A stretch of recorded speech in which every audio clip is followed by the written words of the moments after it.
Hello, good morning. So today here I am, and I'm going to teach you the very first chapter in your history, that is the rise of nationalism in Europe. And you can correlate this chapter with your previous class, as you had read the chapter the French Revolution in your previous class. So we are going to start the new chapter. And here on the screen you can see the title of the chapter, The Rise of Nationalism in Europe. Now, as per the new pattern of this class 10 question paper, nowadays questions are also asked from the illustrations, pictures, caricatures, cartoons, etc. So here you can see a very beautiful painting is in front of you, and it was painted by Frederick Soriot in 1848. Here you can see this painting, The Dream of Worldwide Democratic and Social Republics. So here you can see a procession is going on. If you are not aware with the meaning of the word procession, it means in Hindi you call it Jalus, a procession. Okay, this painting, it was printed in year 1848. You can see the caption also, the cursor is on the caption, The Dream of Worldwide Democratic and Social Republics, the pact between nations. Frederick Soriot, he painted it in 1848. Okay.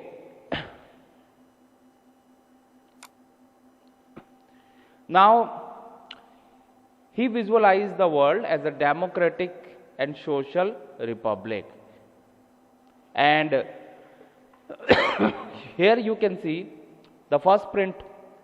Here the people of Europe and America. Here America doesn't mean the United States of America. It means the continent of North America as well as the South America. People of all ages and classes. You can see here the people who are belonging to all ages and classes, they are moving in the procession. And the Statue of Liberty here, you can see, my cursor is there on the Statue of Liberty. Statue of Liberty, it symbolizes the democratic values, it symbolizes the rights of the citizens, and they are offering the homage to the Statue of Liberty. Now, artists of the French Revolution, at the time of the French Revolution, they personified the liberty as a female figure. Okay, here you can recognize that the torch of enlightenment is in her hand, and the charter of the rights of the man is in her hand. Now, on the ground here you can see that the shattered remains of the symbols are of the absolute institutions is lying on the ground. Absolute institutions, it referred to those monarchical type of governance which were ruling before the advent of the democracy in European countries. Like one such example you all are aware of was Louis XVI's rule in the France. Now, Soriot's vision in this painting was of utopian type. Okay, it means that he wanted a model world, he wanted a world where people would live without any discrimination and they will enjoy the same rights. It was you can say in Hindi, we can say he considered the world as a adarsh place to live. Now, here you can see people are carrying the distinctive flags of their countries. Okay, and their national costumes they are also wearing. The United States, the Switzerland, by this time around they were already nation states, means those countries were not divided into any small fractions, small provinces anymore. They were united as a country and they had a sense of a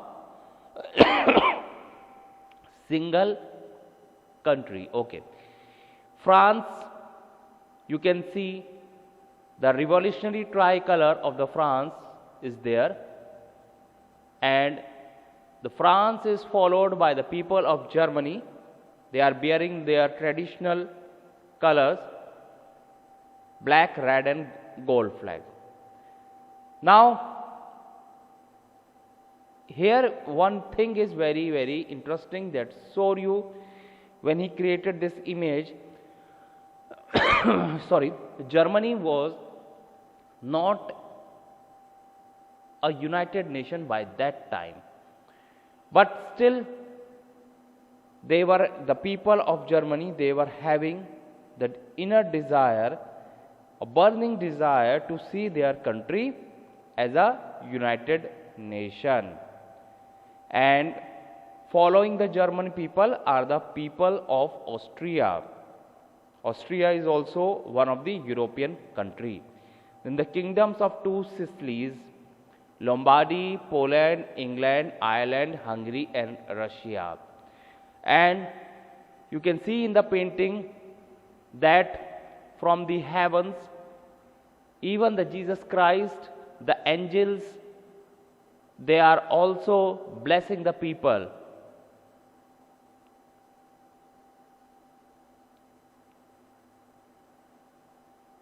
Now the artist, he had used those religious symbols, the religious characters like Jesus Christ, the angels who are mentioned in the Gospels, who are mentioned in the Bible, to symbolize the fraternity among the nations of the world. So fraternity word, I hope you all can recall it. It means the feeling of brotherhood. Okay. Now this chapter will deal many issues which were visualized by Soryu. Now during the 19th century era, the nationalism, it became a force and it brought lots of changes in the political, administrative and the mental world of Europe.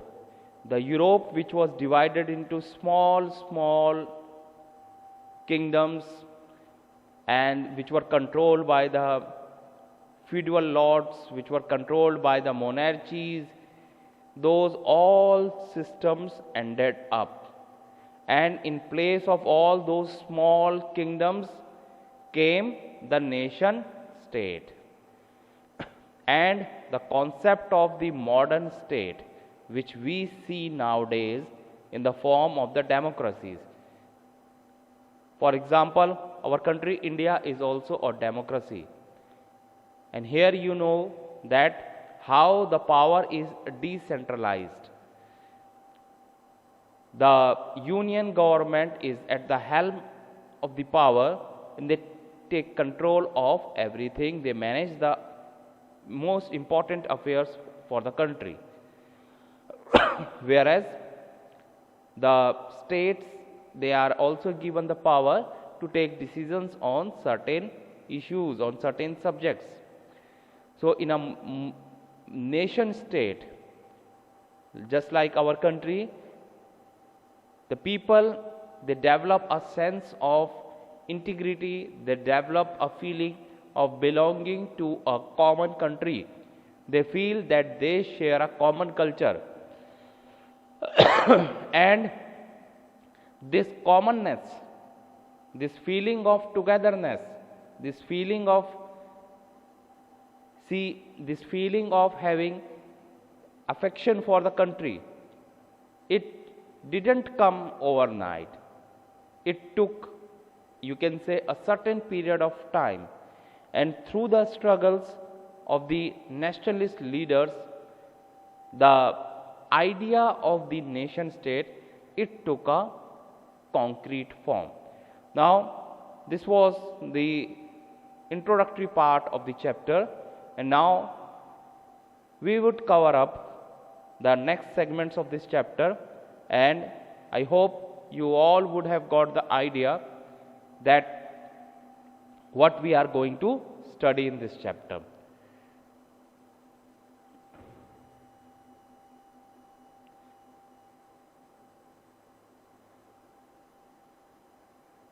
Now, here is one important word given in the glossary: plebiscite. It means a direct vote by which all the people of a region are asked to accept or reject a proposal. Now, one example of plebiscite. Few years back, in the European countries, the people of those countries were asked to cast their votes in favor of remaining in the European Union or not remaining in the European Union. So, this is an example of plebiscite. Okay.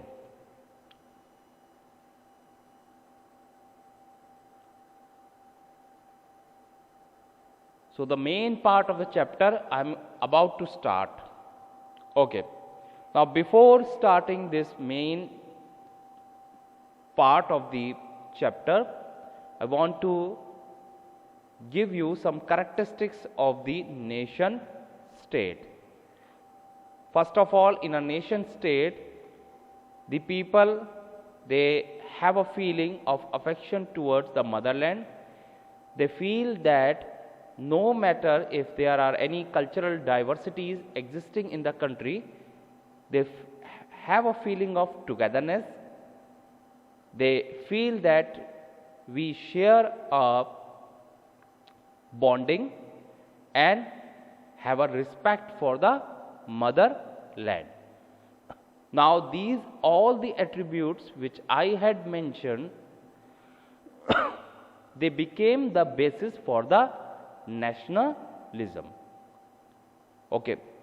Now, in the coming chapters of the history, you will also study about the nationalism in our country, India.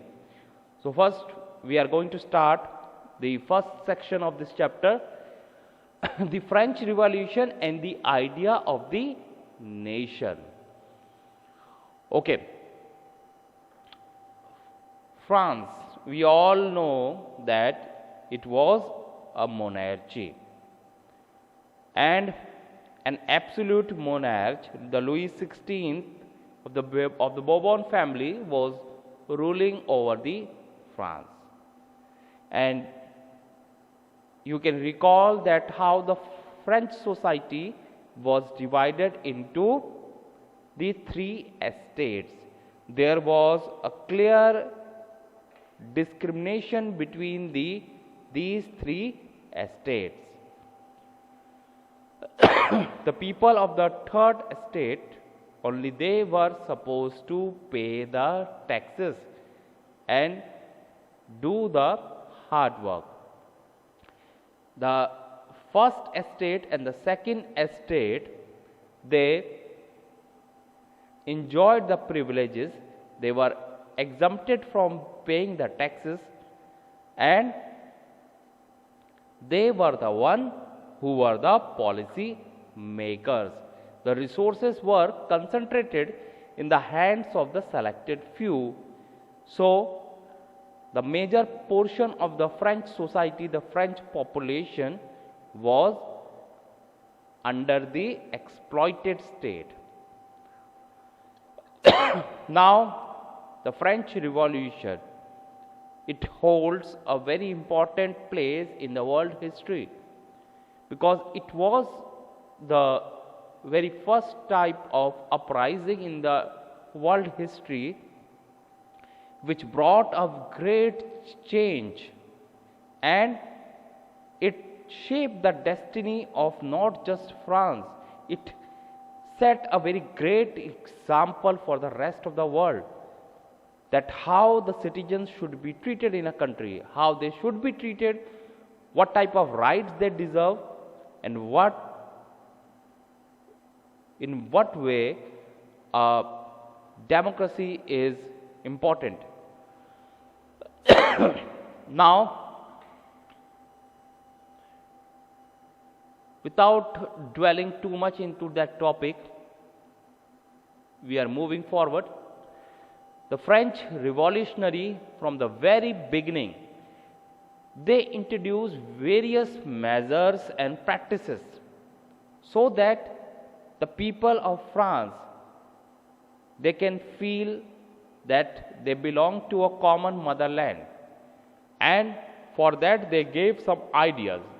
The ideas are La Patrie, the fatherland, and Les Citoyens, the citizen. These two ideas, please note the names La Patrie and Les Citoyens. These two terms are very important. A new French flag, it was a tricolor. It replaced the old flag of the monarchy. The Estates General was elected by the body of active citizens, and it was renamed the National Assembly. The new hymns in praise of the France were composed, oaths were taken to protect the country, and the martyrs, the people who had sacrificed their lives during the French Revolution, they were commemorated, all in the name of the nation. So all these efforts by the French revolutionaries, whether it was giving the ideas of La Patrie and Les Citoyens, giving a new flag to the country, replacing the old one, and election for the Estates General by the active citizens, and composition of the hymns commemorating the martyrs who sacrificed their life for the country, all these steps led to the feeling of togetherness among the French people. Now, there were some administrative measures also, and those administrative measures also created a feeling of togetherness among the French people. Those administrative measures are also very important. Please note all these efforts of the French revolutionaries point-wise. This is very, very important part of this section. See, in a country, you need the rights on equal footing for all the citizens. It is not that you can discriminate with the citizens. To bring a uniformity in the society, the internal custom duties and dues were abolished, and the uniform system of weights and measures was adopted. Before that, in the France, the custom duties and dues were not uniform. In some parts of the France, the different weight systems were existing. There were different units of measurement were there. The regional dialects, there is a difference between the dialect and a language. A language has a system of its own which is based on the grammar. A dialect, you can say it arises from the language itself. So in France there were too many regional dialects. To create the feeling of togetherness in France, the revolutionaries ensured that those dialects use was discouraged, and the French language, which was popular in the Paris and it was widely spoken in the Paris and written also, it became the common language of the France. Now the French revolutionaries, they also felt that they are also responsible for the rest of the Europe.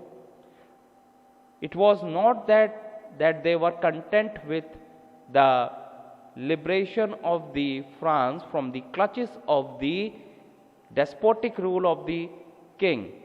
They wanted the rest of the European countries to follow the trend of the France, that is to remove the monarchs and give the power of rule to the people. Now, the news of the events, the French Revolution, it also reached the far corners of the other European countries, and they also felt that the time is high now to take the responsibility and also enjoy the same rights and privileges which were being enjoyed by the French society. And they also started following the way of the French revolutionaries. They started making the Jacobin clubs. And the French armies, when they marched on to the different parts of the Europe, like Holland, Belgium, Switzerland and Italy in the 1790s, they began to carry the idea of nationalism abroad. Now, here you can see the map of the Europe. So, in this map, you can see the France. The cursor is right now on the map of the France, and you can see the neighboring states: Netherlands, Switzerland, Bavaria, Austria, Corsica, Sardinia, small states, Kingdom of Two Sicilies, and many of these names you are not familiar with, because at that time there were very few nation states. Now, we know that how in 1804 Napoleon became the ruler of the France, and during the rule of Napoleon, France became a great power in the Europe. Napoleon, he introduced many of the reforms to the territories which were won by the French armies.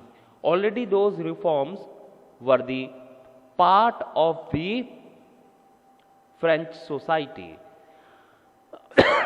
Now, this is very, very important, and this question is asked in the board question paper quite a time. And here the question, it comes in different forms. Sometimes they ask you simply that describe the Napoleonic code. Sometimes they ask the question in a twisted form that what was the civil code of 1804 given by the Napoleon. Sometimes they ask you the question in this way, that Although Napoleon destroyed the democracy in France, but his revolutionary principles make the system rational and efficient. So in many ways, this question can be asked, and it is one of the very important question from this chapter. So please pay attention to it, that what are the points in the Napoleonic Code. Now, Napoleon, what he did, all the privileges which were based on the birth, means if someone was born in a royal family, in the family of nobility, that person is not supposed to enjoy any privilege. He is supposed to pay the taxes. He cannot get exemption, he will not get any exemption from the taxation. Equality was granted before the law, and the right to property was also given to all.